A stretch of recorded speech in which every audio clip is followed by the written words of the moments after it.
as a poor, I unintentionally boycott a lot of things that do not include the bare necessities. So I see y'all and I support y'all, and I will continue to not give my money that I don't have to these companies. Target. Y'all waited to do this after I got done shopping, or y'all did it before and I just didn't know? I come home and I check my TikTok and y'all done left the DEI. Target did it? Yes, Target doing the most. They didn't wait 2 business days. What's wrong with y'all? Now I got to take this stuff back. They faking the front with it. How much that grocery store? These few bags is like $200. I guess we're going to Winco. It's Costco. Oh, Costco. We're going to Costco. Costco. Everything in bulk. After everything that I have done for y'all, this what y'all do? Okay. I'll be back. Hello amazing viewer, this is Comfort for Life. I bring to you a compilation of TikTok videos together with famous channel show videos for educational purposes. If you're new here, consider subscribing, and to my returning viewers, I love and appreciate you. Your love for this channel is on another level. I love you and I don't take it for granted. Let's dive into today's video. So 2 days ago, I went on a little Target shopping spree getting stuff to organize my house. The day after, they announced that they're rolling back their DEI policies and practices. So come with me to return all the shit I bought.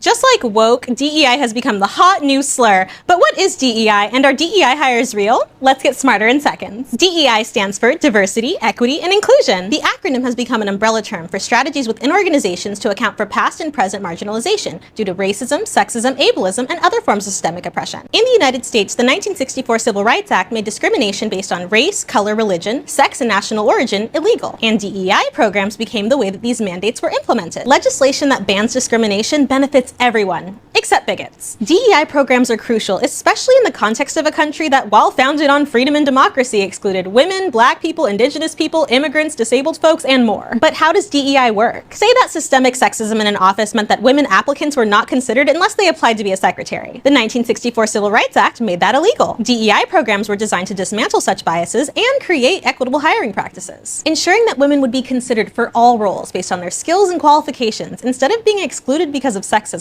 And no, DEI programs are not about lowering standards or checking off boxes based on identities. They're about fixing a rigged system, accounting for systemic oppression, and giving everyone a fair shot. And even with DEI programs, discrimination persists. Candidates with white-sounding names are more likely to receive callbacks. Women are less likely to be promoted. And it is still legal in the United States to underpay people on the basis of disability. In 2020, many DEI programs came to the forefront of public discourse, particularly following the tragic murder of George Floyd. In some cases, DEI programs received increased attention, funding, and interest. But the increased attention meant increased backlash. Phrases like DEI hire have long been used to discredit anyone who does not benefit from the status quo. This is because in their minds it's impossible that, for example, a black disabled woman could be the most qualified candidate for a given role, which says more about them than it does about her. In their minds, we need to go back to a time before the Civil Rights Act, before DEI programs, when only well-connected wealthy white men could be considered for leadership positions and companies didn't have to consider anyone else. But that's white supremacy, the false and harmful idea that white Western Europeans are inherently superior and should therefore rule society. It's also patriarchy and any oppressive ideology that says only a select few people are capable, intelligent, and human enough to be included. So it's no surprise that the same people who want to ban DEI programs are the same ones trying to ban us from learning why we needed them in the first place. And in some cases, they have been successful. Anti-DEI efforts are about restoring white supremacist patriarchal control, not about fighting for freedom. I've been accused of being a DEI hire before, but I would rather be hired based on my skills in a fair process than simply selected because a supremacist thought I would reinforce the status quo. Smarter in seconds. Diversity, equity, and inclusion is out of style, and Walmart is leading the pack. But guess what? They came up with this commercial with Lorenz Tate and Nia Long, two of our favorite actors, and they're trying to lead the way. Walmart is trying to pull on our emotional strings to still get us to shop there.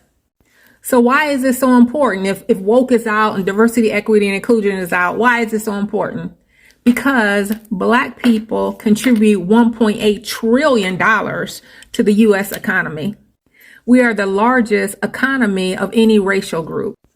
And I wanted to make sure I'm speaking from fact. So I looked up some reports. I got it from McKinsey and the Brookings Institute. And it says industries like beauty, entertainment, technology, and food are particularly influenced by Black consumer preferences.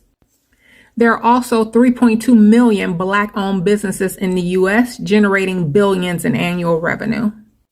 So we're not only consumers, and Walmart loves to sell Juneteenth ice cream and Juneteenth paper plates and Black History Month cards. We're not only consumers, but we also have businesses. Walmart knows that if we did not spend our money, if our economic power didn't go towards them, they might just go out of business. Because there's plenty of Black and brown people in Walmart shopping with their whole families.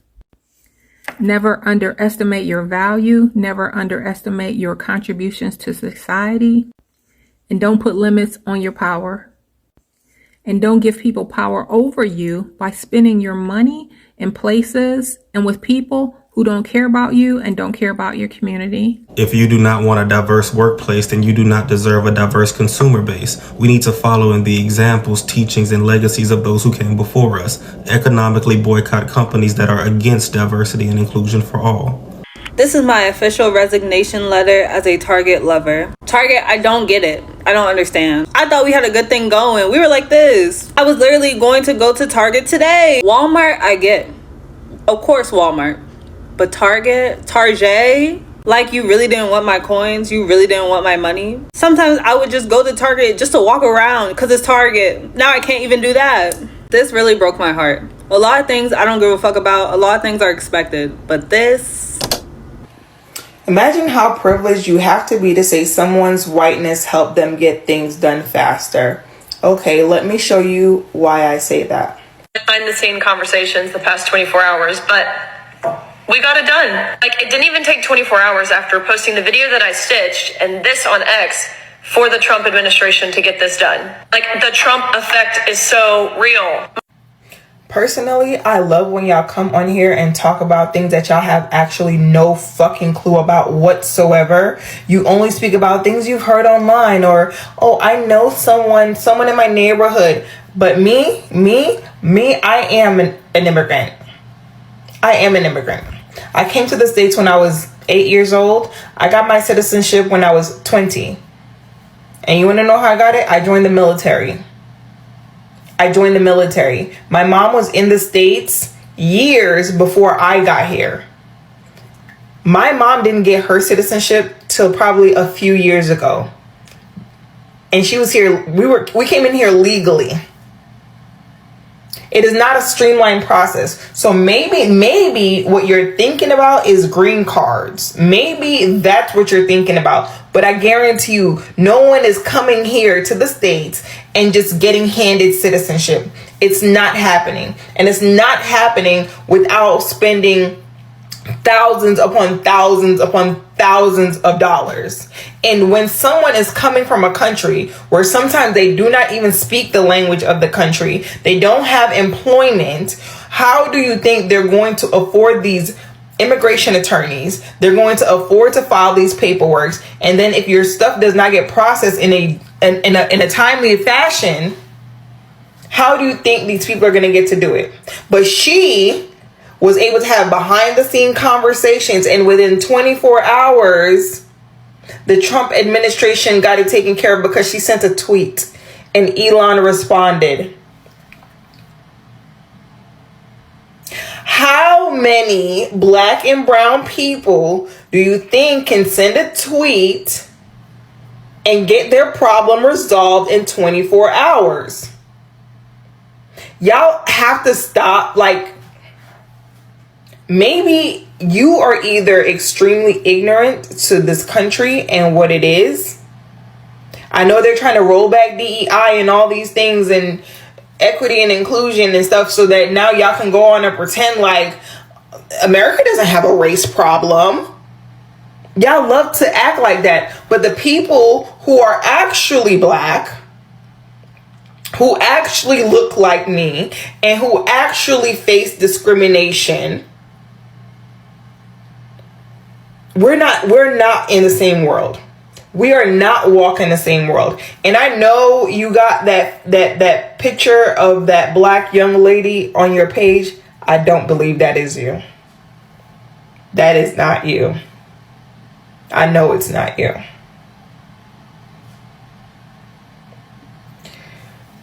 So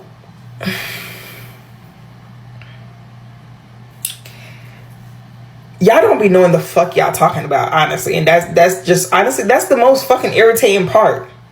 Yes, white people have privilege in America. Shocker.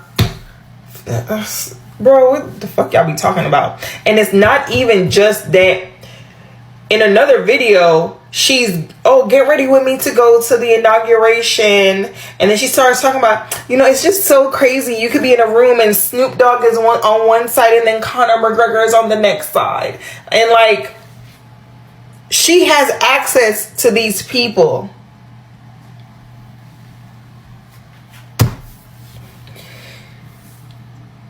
It is so, like, the gaslighting is so annoying.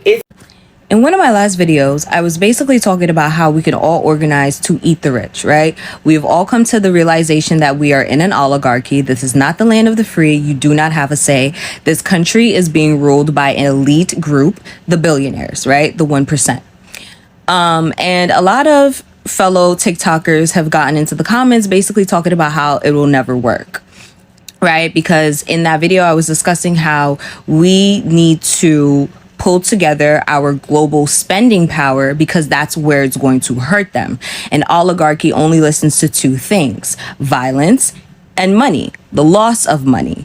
So I was basically explaining how we need to organize to make them lose money. And like I said, there was people in the comments talking about how it will never work. Even though I gave the example with the Montgomery bus boycotts and talking about how it was a 13-month long boycott, but every day the Montgomery city lines were losing $3,000 to $4,000. So for 13 months, and because our ancestors, the ones that came before us, were willing to withstand being uncomfortable for that long, that is how segregation on the bus stopped, right? And even though I gave that example, it wasn't really clicking. It wasn't clicking. So I figured maybe I have to give an example that really resonates with millennials and Gen X, right? And the example that I came up with, or I thought of, was the sneaker game.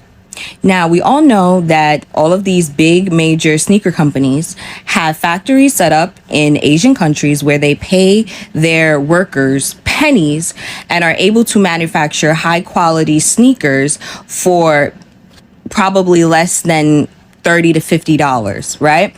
But when it comes to the United States and it's sold to me and you, the cheapest you could probably get them for is $100. And that is the cheapest retail value. Majority average sneakers probably cost you like $150 to $200, right? We remember that era when resellers were big. They would come to the retail store, buy up all the sneakers. And now because there was supply and demand in play, they were able to mark up those same sneakers if you were able to get it in the store that would have cost you on average $150 to $200. They were now able to charge you $500, $600, $700, $1,000 for those same sneakers, right? And they got away with it for quite some time. And people were actually spending that money because you wanted the sneakers, right? Until DHgate came into play. And what is the word for it again? Replicas. Replicas started being made so good that it literally wiped out the entire career that is reselling. Everybody now goes and gets their sneakers through DHgate or any AliExpress, any type of website, any type of company similar to that. You understand? And now resellers can't really charge you that same amount. Now, if it's a really a really like, what's the word? Like limited edition type of sneaker? Yeah, probably. But the average Jordan now, people are able to get them in the stores. The cement threes that just released last year, they stayed on the shelves. That would have been an easy sale during the resale era. But because DHgate came in, it completely wiped them out. And this is what I mean. We are in a capitalist country, and the only way capitalism works is by means of exploitation, meaning every business that you know is exploiting the consumer. They are. But when the consumer takes its business elsewhere, they have no choice but to lower prices or just lose out entirely because now they have a whole bunch of stock they can't get rid of. This is what I mean. Hopefully now it doesn't go over your head.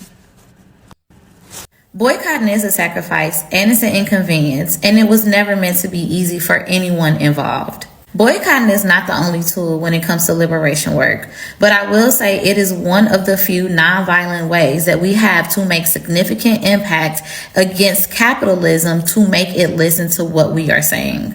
Data, history, statistics have already shown that it is an effective tool. The most effective and impactful way for a boycott to work is by starving the monster of capitalism. That means zero engagement. When companies are not making a profit, that means that they are more willing to listen because they are going to tap onto the stakeholders, the politicians, to do what they need to do to listen to us so that they can go back to making a profit. So the next question will be is how much are you willing to sacrifice? How much are you willing to be inconvenienced? And to be honest, that's all going to depend on where you place your values. What do you value more? Community, access, proximity, opportunity? All of that is for you to decide.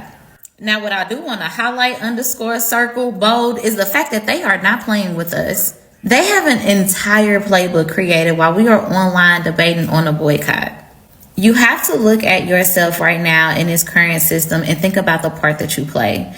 And is it the part that you want to play? Do you feel good about where you are at? Is there more that you want to do? Is there more that you want to change? So if you're saying you want to be a part of the movement, that you want true justice, freedom, liberty for your community, then you have to assess the work that you are doing, the work that you are implementing, the places that you shop, the things that you value to ensure that what you are doing reflects the values that you say you have.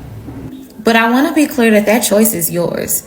When you look back the next 5 to 25 to 30, 50 years from now, will you be satisfied with what you gave? Will you feel like you did enough?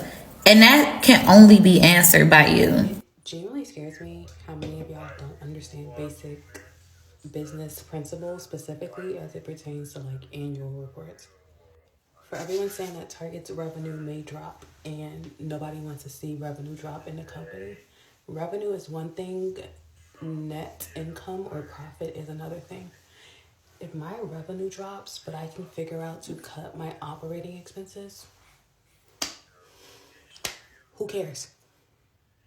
It's like the equivalent to like losing hours at work, but then you figure out how to cut your grocery bill in half. It's like, okay, it kind of all works its way out. That's kind of what's going on with this Target situation. So all I'm saying is if Target can figure out a way to make up for the lost revenue from people boycotting, it really doesn't matter because it comes down to earnings per share, which is basically their profitability per share, not their gross revenue per share. Nobody cares about gross revenue for a business. It means nothing. Nobody cares about what you made. They care about what you kept. I'm just saying, instead of focusing solely on how to pull money out of Target, we need to figure out how to keep the dollars circulating in our community, which means taking your money and going to Costco is not the equivalent of keeping money circulating in the Black community. It's not the same. So Once again, I think we need to plan this out just a bit more strategically before just making this drastic move. That's all I'm saying. We need to plan. Can y'all just give us a list of stores that we can shop at? Because I'm tired. Every time I think, ooh, I can go to TJ Maxx, I can go to home, I can't. Like, just lay it out for me. Lay it out exactly A through Z what stores I can go to and that I'm welcome at. So I know that we're boycotting a lot of businesses right now for their decision not to support DEI efforts. But I think what would be really great and maybe even more powerful is to really start highlighting Black-owned businesses, any minority-owned businesses for that matter. So if you stitch this with your business or a business that you would just like to share, I will repost. I'll repost every single one. I'm going to do my part to be supportive as an ally. So stitch this and I'll get to reposting. They're only going to win if we let them. Black woman, are we not tired? Are we not collectively tired? I'm scrolling through my TikTok yesterday on my FYP and I kept seeing cute winter boots. At first, I didn't understand what it meant. Then I searched it. I still didn't get it on the liberal side. So I brought it back to my FYP on the conservative side to understand it. And it was a plethora of Black women saying that they were going to go get, and they're going to stand in between Hispanics that are getting deported or whatever, migrants are getting deported, and ICE, federal agents who are loaded, who they will fold you like panini, like this. You think you're strong enough as Black women because you've been conditioned to believe that you're that strong, that you can defend yourself and a child or someone with ICE. You are not tired of being world's strongest soldiers, world's first responders to any injustice out there. I remember back in the day when I was still very masculine, 2020, Black Lives Matter, I led 12 protests. I'm humiliated when I look back. Guess what was out there when we were protesting? Only Black women. No one was there to save us. Not Black men, not Hispanics, very little white women. If the roles were reversed and you were the one being targeted right now, nobody's coming to save you. And I mean nobody. You're not tired? You're not tired of being masculine? You're not tired of people expecting you to be justice warriors? You're not tired of men thinking we're so not desirable because we're so masculine? Understand that our resilience and strength, God, are unmatched. But at what cost? For centuries, I feel like the Mama La gene is like stuck in our bodies or something. Sit this one out. It has nothing to do with you. Sit it out. Be feminine for once. Rest. No one is coming to save you if the roles were reversed. I will tell you what happened to me. I lived in a migrant neighborhood. I sold my house at a huge loss because I was rent out of there. One day, one of the kids in the neighborhood, illegal migrant, stole my packages from my front door. I was tired and sick of it, so I called the police. I called Officer Ramirez, who always helped me, detective. And I said, I want this kid charged. Enough is enough. I kept getting my packages stolen. The cops came. They took my statement. Everything was good to go. The HOA lady was with me. Not even 2 hours later, I got a knock on my door. The mother of said child, of the kid that stole my packages, has been stealing my packages. And she confronted me in Spanish and said, how dare you, with the N-word, okay? No white person has ever called me the N-word in my life.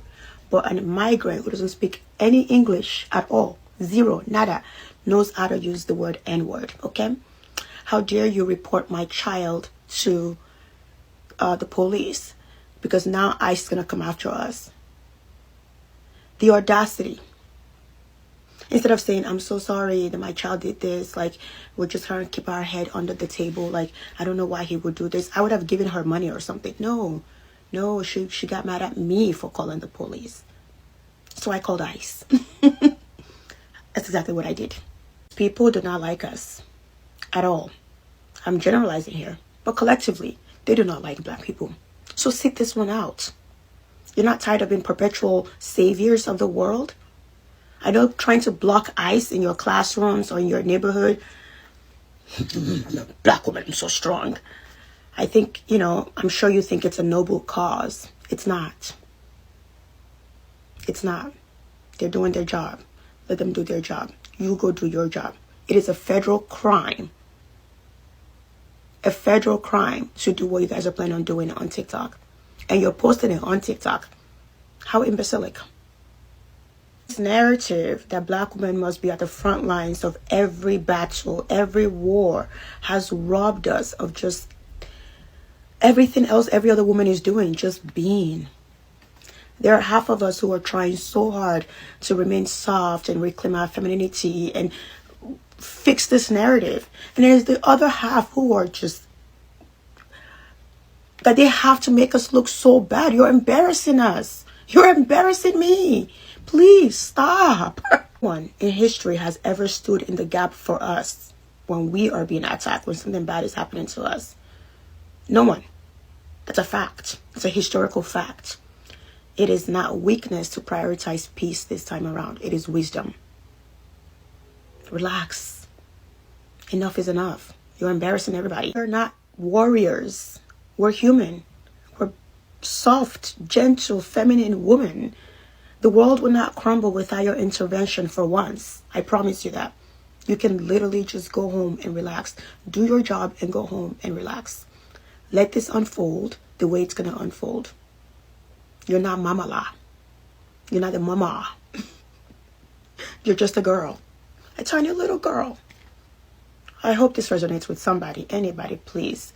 I believe in you, and I hope you always believe in yourself. Stay fabulous. Okay, y'all. So I just watched 2 different videos of Hispanic women crying. And baby, we're gonna unpack this because I judge. Okay, and like I said, I watched 2 different videos of Hispanic women crying. Okay, the first woman, she was crying saying that she regret voting for Trump. She believed everything he said that he was gonna do and blah blah blah blah blah. I don't know if she watched the same things that I watched, but he already said it was gonna be a mass deportation. I don't understand why they acting all confuzzled like that's not what that man said before he got elected. I heard him say it. I know y'all heard him say it. That's why we said we was gonna mind our 92%, because we heard him say what he was gonna do once he got in office, and now he doing what he said he was gonna do, and now everybody acting confuzzled. I'm confused by your confusion, ma'am. Now, the other lady, she is asking for the support of the African-American people, because she said back in the day when slavery was happening that some of us ran to Mexico and they gave us shelter, and you never know the way everything going on in the future. We may need Mexico again, is what she said. So she don't understand how we not jumping in to help save them.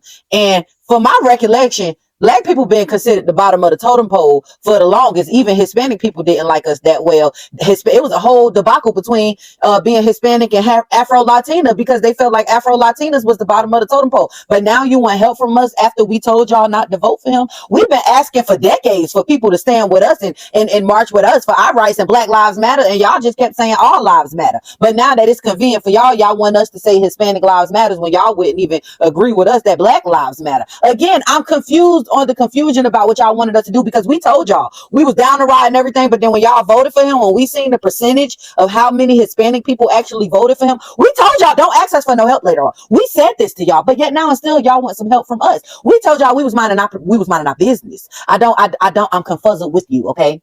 Now, I'm not saying what he doing is right. I'm not saying that we agree with what he doing. What we saying is we told y'all. So if y'all want any help from us and advice from us, we just gonna tell y'all carry around y'all paperwork, because there's nothing we can do to help y'all, because we told y'all, he told y'all, they told y'all, they all said they was gonna do, and now everybody confused. I'm confused at the confusion. Okay, just carry your paperwork. That's all I can say. What's fucked up is we tried to unify with everybody, all people of color. You want to know what they told us? Me no black, me from the islands.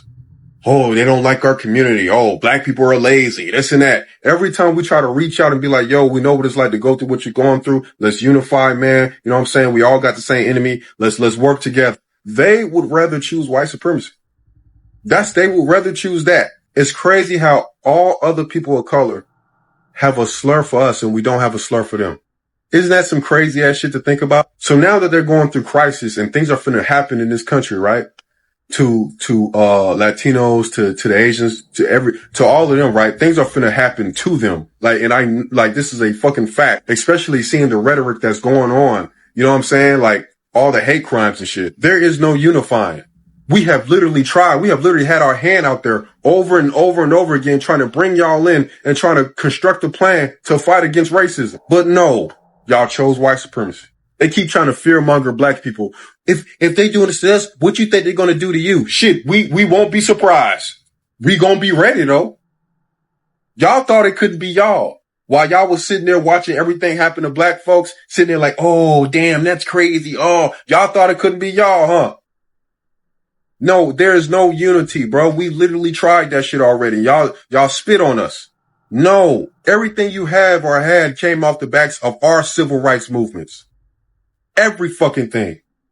And for y'all to disrespect us constantly, then be like, we gotta stick together. All of a sudden y'all going through crisis? Fuck no. But I do wish y'all the best. Our fear does not equal your fear. I've seen too many people talking about, well, it's going to be worse for you black Americans. It's going to be worse for you guys. It's going to be worse for you guys. Stop trying to make us feel what you feel, because this is going to be your first time feeling it. Okay? Stop doing that, because it's not going to work. We're not feeling the same thing at this particular juncture in the United States. We're not feeling the same thing. You're feeling, we're feeling, here we go again. You're feeling extreme panic. We're feeling, okay, so what does the blueprint say? What did our ancestors do? Okay. That's what we're feeling. Okay, so what's happening to you for the first time has happened to us over the course of centuries. So stop getting on here trying to use some kind of psychology, talking about something. Well, I don't see why y'all are just so calm. I don't see why y'all are just calm because this is going to hurt y'all worse than anybody knows. It's going to hurt you in ways that you've never felt before. You guys are always putting up statistics, right? And writing up statistics, talking about something. Well, the black people are at the bottom. Well, the black people are at the bottom. Well, the black people are at the bottom. Then what the flip do you think we're getting ready to feel, since you always like to write about it? Okay, since you always like to try and do some kind of comparison about the wealth gap. Stop trying. No, you're fearful. Your fear and our fear does not equate. We're not even thinking about the same things at this point. Okay, you're thinking about something else we're not thinking about. We knew what time it was when we went to the voting booth. The majority of us. We knew what time it was. You were living in la la land. You were making every kind of excuse. You were the ones living in la la land, not us. So now that your bubble has been burst, you're panicking. Don't expect us to panic. And that's what you wanted to see, I guess. Like, a lot of you wanted to see black people panicking. We're not panicking. No, you're panicking. We're not panicking. We've been at war. Yes, where you were sitting down relaxing and everything. This thing we can do painting our nails. The flip? No. We've been doing this. When have we stopped? You're afraid because it's your first time doing it. So stop trying to get online with this whole, I don't know why you're just sitting back. I don't know what you're saying. No, because we can. You're the one getting ready. We're ready. That was it about this video. It was so lengthy, and I hope you've learned something. So there are a lot of things that are happening, so whatever you decide to do, may wisdom apply. So weigh things that before you decide to do something, make sure you've thought about it and you know what you're doing. So whatever you decide to do, I have one advice for the black community. I've been following you for a while now. I just want to see this from an outsider perspective. I just want to tell you that you keep resting. So the choice you made to rest was the ultimate one. And I resonate a lot with the black community because they always kind of remind me of my mom, and the way we were raised is quite literally the same way.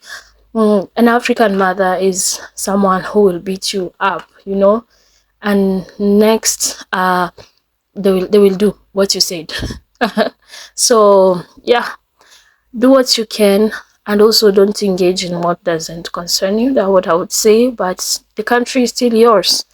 As a collective, you're all Americans, and do what is best for you.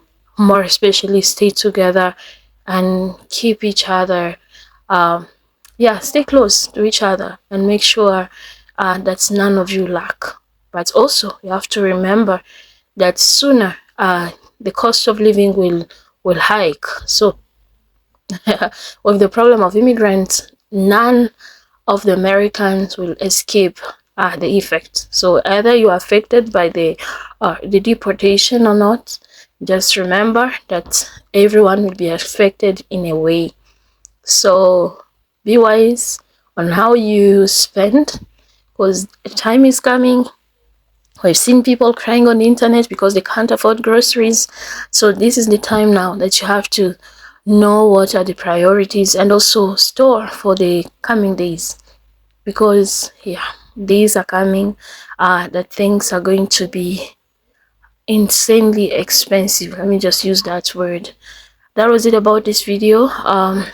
Where are you watching me from? Let me know. Like the video, subscribe to the channel. I just want to also address something that I heard, that I read from the comment section. And also there's another woman crying on the internet because she wasn't allowed in a Walmart Talk University, the TikTok university that was opened by Black American women and men together, you know, and she wasn't admitted to teach, and she was crying on the internet. And then also having read comments of white Americans speaking of Black Americans, kind of alienating themselves from them. Yeah, it's got me thinking, like, who does what and who started what, and like, yeah, it's all about getting back on each other. But this is the time that Black Americans have decided to educate themselves, and more they want to do everything in the context of Blackness and the culture. So if you're locked out, it doesn't mean that you can't learn, but you can teach. That's the margin that they put there. So that's the limitation that they put there. And she was crying because she wasn't admitted to teach in that university. So I don't know what's your take on this. Those are my 2 cents. Stay together, stay united, support each other, and do what is best for you. If you decide to rest, rest. If you decide to engage, engage. So just be careful in whatever you do. So that was it about this video. Kindly, you can as well support the channel through the thanks button. If you love the content, subscribe.